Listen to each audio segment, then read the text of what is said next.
بسم الله الرحمن الرحيم. وعن عمرو بن عبسة رضي الله عنه قال: أتيت رسول الله صلى الله عليه وسلم فقلت: يا رسول الله، من معك على هذا الأمر؟ قال صلى الله عليه وسلم: حر وعبد. حضرت عمرو ابن عبسہ رضی اللہ تعالیٰ عنہ کی یہ روایت ہے. وہ فرماتے کہ میں رسول اکرم صلی اللہ علیہ وآلہ وسلم کی خدمت اقدس میں حاضر ہوا، یہ شرف مجھے نصیب ہوا. فقلت، تو میں نے چند سوالات کیے. حضرت عمرو ابن عبسہ رضی اللہ تعالیٰ عنہ نے بہت پیارے پیارے سوالات کیے ہیں جو اس روایت میں بیان فرمائے جا رہے ہیں. فقلت یا رسول اللہ، من معک علی ھذا الامر. سب سے پہلا سوال یہ کیا کہ اس دین پر آپ کے ساتھ کون کون ہے. من معک علی ھذا الامر، یعنی اس دین پر عمل کرنے میں آپ کے ساتھ اور کون کون شریک ہیں. قال، تو آپ نے فرمایا: حر و عبد. حر مانا آزاد، عبد مانا غلام. حر و عبد، آزاد بھی ہے اور غلام بھی ہے. اس کا کیا معنی؟ تو بعض حضرات نے اس کا معنی یہ بیان فرمایا ہے کہ حر و عبد کا مطلب یہ کہ جو دین میں لے کر آیا ہوں یہ دین آزاد لوگوں کے لیے بھی ہے اور غلاموں کے لیے بھی ہے. یعنی میرے اس دین پر میرا ساتھ دینے والے اور عمل کرنے والوں میں آزاد لوگ بھی ہے، غلام بھی ہے، اور یہ دین سب کے لیے ہے. اور بعض حضرات نے فرمایا کہ حر و عبد سے خاص خاص لوگ مراد لیے گئے. تو بعض فرماتے ہیں کہ حر سے مراد حضرت ابو بکر رضی اللہ تعالیٰ عنہ، اور عبد سے مراد بعض فرماتے ہیں کہ حضرت بلال حبشی رضی اللہ عنہ، اور بعض فرماتے ہیں کہ حضرت زید ابن حارثہ رضی اللہ تعالیٰ عنہ جو شروع میں ایمان لانے والوں میں تھے. حضرت ابو بکر آزاد لوگوں میں سب سے پہلے ایمان لانے والے، اور غلاموں میں سب سے پہلے ایمان لانے والے حضرت زید ابن حارثہ ہیں، اور اس کے تھوڑی ہی مدت میں حضرت بلال رضی اللہ تعالیٰ عنہ بھی شروع میں اسلام لائے ہیں. قلت، اب اس کے بعد دوسرا سوال: مل اسلام. اے اللہ کے رسول صلی اللہ علیہ وسلم، بتائیے کہ اسلام کیا ہے. دیکھیے ایک ہی سوال بار بار ہو رہا ہے. حدیث جبریل میں بھی اخبرنی عن الاسلام، اس میں جواب آپ نے دیا شرائع اسلام بتائے: ان تشہد ان لا الہ الا اللہ وان محمد رسول اللہ واقامۃ الصلاۃ وایتاء الزکاۃ وتصوم رمضان الی آخرہ. یہ 5 ارکان اسلام بیان فرمائے تھے. یہاں بھی سوال اسلام کے بارے میں ہی ہے لیکن جواب مختلف. سوال اسلام کے بارے میں نہیں، اسلام کی کوئی بڑی علامت بتائیے یا اسلام کا کوئی کامل شعبہ بتائیے. تو آپ نے یہاں اسلام کی ڈیفینیشن نہیں بتائی، اسلام کی تعریف نہیں کی کہ اسلام کس چیز کا نام ہے. نہ لغوی معنی بتایا، نہ اس کا شرعی مکمل معنی بتایا، بلکہ اسلام کا جو بڑا عظیم شعبہ ہے، کامل اسلام کا جو شعبہ ہے وہ بتایا. فرمایا: طیب الکلام و اطعام الطعام. 2 چیزیں ارشاد فرمائی. نمبر 1 طیب الکلام، نرم کلامی کرنا، عمدہ کلامی کرنا، اچھی گفتگو کرنا، طیب الکلام. آپ نے پیچھے پڑھا تھا المسلم من سلم المسلمون من لسانہ و یدہ، جیسے کہ آگے واپس بھی روایت آ رہی ہے.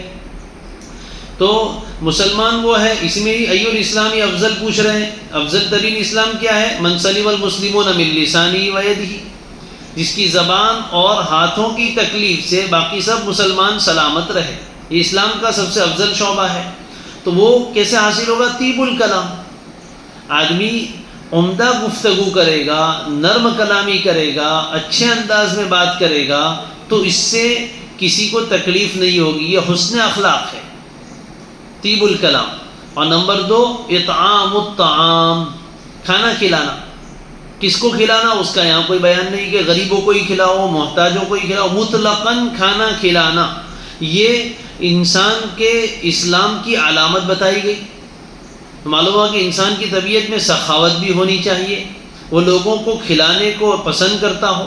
تو اطعام الطعام یہ بھی ایسی صفت ہے جو انسان پیدا کرے. اب موقع جیسا ہو، اگر کوئی محتاج، غریب، مسکین ہے تو اس کو کھلانے کی زیادہ فضیلت ہوگی، زیادہ ضرورت ہوگی، اس لیے کہ رحم دلی کا تقاضا یہ کہ بھوکے کو کھلایا جائے، غریبوں، محتاجوں، مسکینوں کو کھلایا جائے. اور اگر کوئی محتاج نہیں ہے، غریب و مسکین نہیں ہے، اس کو بھی کھلانا یہ بھی اسلام کا شعبہ ہے. تو مطلقاً کھلانا، دو چیزیں بیان فرمائی، طیب الکلام و اطعام الطعام، دونوں سے انسان لوگوں کے نزدیک محبوب بنتا ہے۔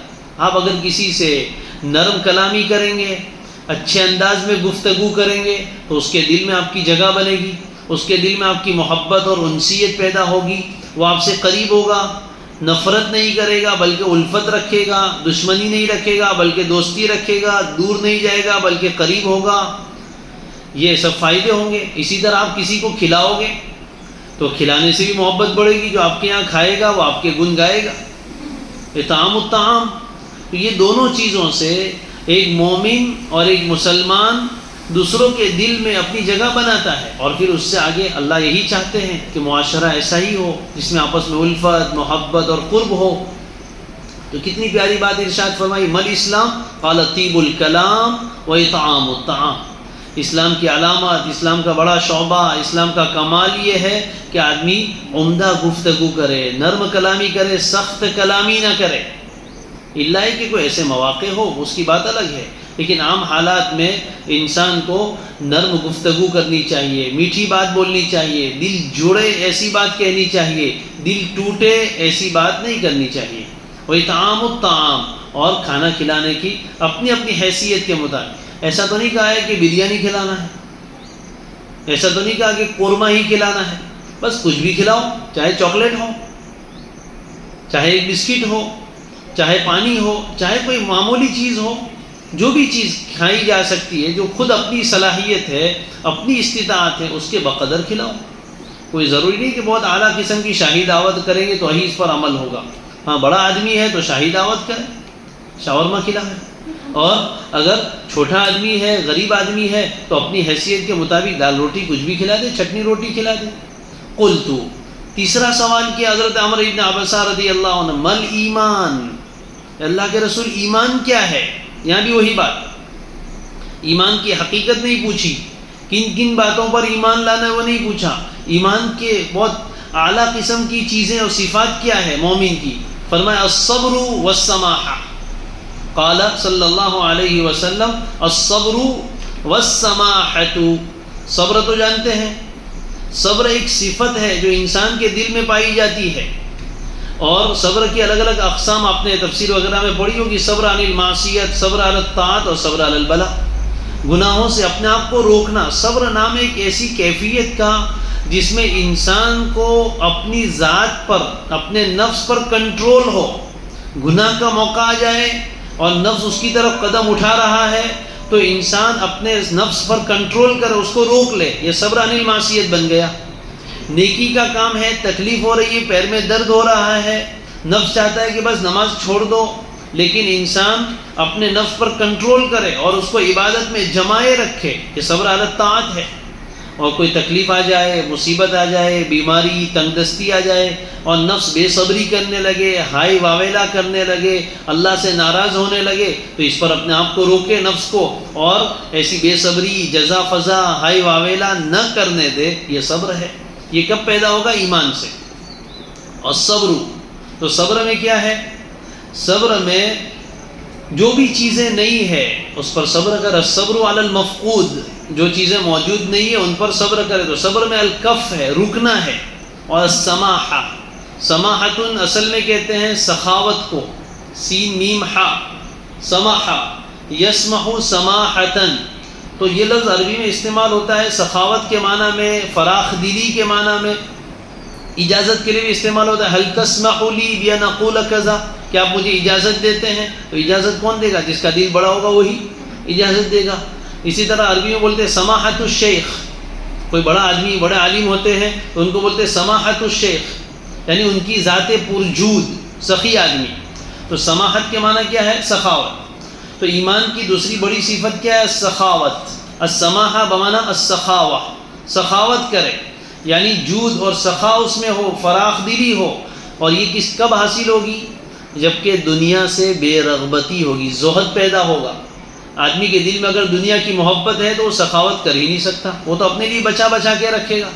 جس آدمی کے دل میں آخرت کی رغبت زیادہ ہے اور دنیا سے بے رغبتی زیادہ ہے، وہی تو سخاوت کرے گا، وہی اپنا مال اللہ کی رضا کے لیے خرچ کرے گا۔ تو سماحت بالزہد فی الدنیا اور احسان کرے لوگوں پر، سخاوت کریں فقراء کے لیے. تو جو چیز موجود ہے اس کو خرچ کرنے والا بنے، جو چیز موجود نہیں اس پر صبر کرنے والا بنے. تو ایک میں اپنے آپ کو روکنا ہے اور دوسرے میں اپنے آپ کو کسی کام پر آگے بڑھانا ہے. تو دونوں چیزیں آ گئی. قال، چوتھا سوال، قلت ای الاسلام افضل. اسلام کے بارے میں تو سوال کر لیا، لیکن اسلام میں کون سا درجہ سب سے افضل ہے؟ چوتھا سوال یہ کیا کہ ای الاسلام افضل. اسلام کے بارے میں تو سوال ہو چکا، مل اسلام. لیکن صحابی کا ظرف دیکھیے کہ کم درجے پر راضی نہیں ہے، افضل درجے تک پہنچنا چاہتے ہیں. اس لیے فرمایا کہ سوال بتائیے نا اللہ کے رسول، ای الاسلام افضل، اسلام میں کون سا عمل سب سے زیادہ فضیلت والا ہے؟